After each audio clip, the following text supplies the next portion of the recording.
Hey y'all, in this video I'm going to show you how I go through at the end of the set to make sure that I don't have any stickies. You want to make sure that you do this every single time you do a client, whether it's a full set, a fill, even if it's a small mini fill. You always want to make sure you do this because if you don't, your client will be left with lots of discomfort and it can lead to bad retention, many things. In this video, I'm using two 45-degree tweezers. These are my extended 45-degree isolation tweezers that have fiber tip.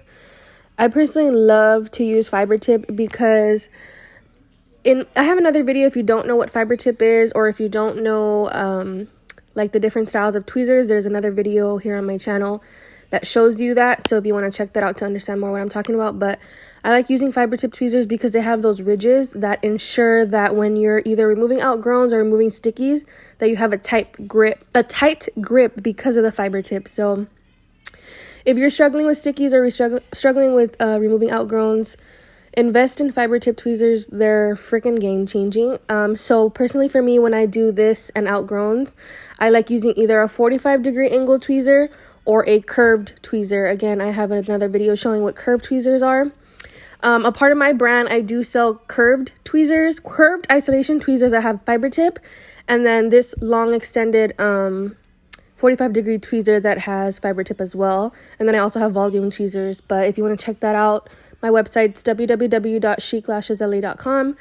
But this is basically how I go through at the end of every set to make sure there's no stickies. Again, if you leave them, it's going to be really uncomfortable and it can cause lash damage and all that stuff. So make sure that you guys are doing that every single time. Please don't be lazy. It makes a big difference. And of course, you want your client to not be in pain or any discomfort. Make sure not to get rid of any of your supplies like your glue ring or your lash palette, because usually when you do this and you remove any stickies, sometimes some of the lashes will fall off, as you just see right here when I brush them. So that would be a good time to go back and add any lashes to the gaps that you just made with the lashes that fell off. I like to use this little mirror to check if I need to fill in any gaps.